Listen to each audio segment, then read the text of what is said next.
থোকায় থোকায় ঝুলছে মিশরের হলুদ মালটা আর কাশ্মীরি কমলা।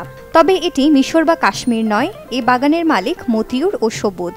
এ বাগানে ম্যান্ডারিন জাতের কমলা চাষ করে তাক লাগিয়ে দিয়েছেন তারা।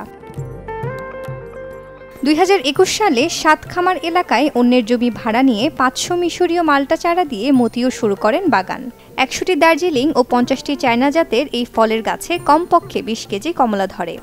বাংলাদেশে মাল্টার যে একটা মার্কেট, এটার পুরোটাই হলো যে আমদানি নির্ভর।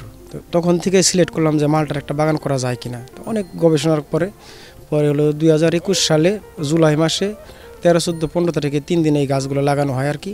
এখন 3.5 বছর চলে আনুমানিক। তো এবছরই প্রথম ফলন। তো আশাবাদী গাছ প্রতি আমার এভারেজ 20 কেজি মালটা আছে আর কি। গাছ আছে 500, মিশরীয় হলুদ মালটার গাছ আছে 500, আর পরীক্ষা স্বরূপ গাছ আছে হলো যে দার্জিলিং কমলার গাছ আছে 30টা, চায়না কমলার গাছ আছে 30টা। এগুলো আপাতত প্রোডাকশনে আছে। তো মিশরীয় হলুদ মালটা এটা এ পর্যন্ত এই বাগানে 3.5 বছরে আমার প্রায় 24 লক্ষ টাকা খরচ হয়েছে। তো 20 কেজি করে যদি এভারেজ ফল আসে আর কি বছর, আমি আশা করতেছি, তাহলে দেখা গেছে প্রায় 10 টন মালটা বিক্রি করতেছি 250 টাকা কেজি। তো 10 টনে দেখা যায় মোটামুটি 25 লক্ষ টাকা এই বছরে আসে পারে। মানে আমার ইনভেস্টটা এই বছর ইনশাল্লাহ চলে আসবো। আমাদের এখানে লাল মাটিতে আমরা 2 ধরনের কমলা চাষ করেছি পরীক্ষামূলকভাবে 2021 সালে। 100 পিস হচ্ছে দার্জিলিং জাতের কমলা আর 50 পিস হচ্ছে চায়না ম্যান্ডারিন জাতের কমলা। তো গত বছর এখানে আমরা এই গাছগুলা থেকে 70% ফলন পেয়েছিলাম, আর 2024-এ এসে এই গাছগুলা থেকে প্রায় 100% ফলন পেয়েছি। লাল মাটি হওয়ায় যেমন সুমিষ্ট তেমনি রসে ভরপুর।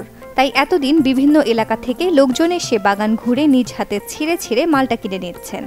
খুবই ভালো লাগতেছে। এরকম চমৎকার এত বড় বাগান আমি আসলে ওরকমভাবে দেখি নাই। আমার কাছে অনেকটা ওই টিভিতে যেমন দেখতাম যে কাশ্মীরের মতো যেসব ফল টল থাকে গাছের মধ্যে, আমার কাছে ওই কাশ্মীরের মতো অনেকটা অনুভূতি আসতেছে। দেখা আমার কাছে খুবই ভালো লাগলো, মুগ্ধ হলাম যে আসলে এত সুন্দর আমাদের বাংলাদেশেও এরকম কমলার চাষ হয়।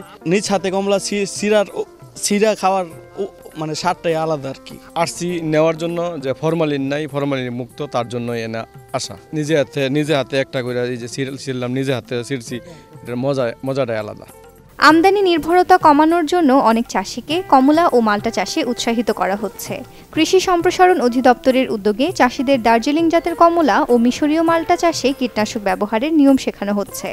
কৃষকদেরকে পরামর্শ প্রদান করে যাচ্ছে যাতে পোকামাকড়, রোগবালাই এবং গাছের যে পুষ্টির চাহিদা রয়েছে সেটা পূরণ করার জন্য আমরা সর্বাত্মকভাবে কৃষকদের পাশে আছি। দার্জিলিং কমলা এবং হলুদ মিশরীয় মালটার চাহিদা বাজারে প্রচুর।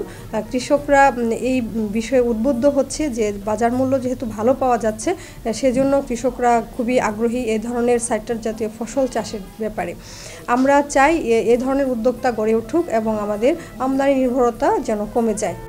বাগান থেকে প্রতি কেজি মালটা 250 টাকা আর 300 টাকা কেজিতে বিক্রি হচ্ছে কমলা।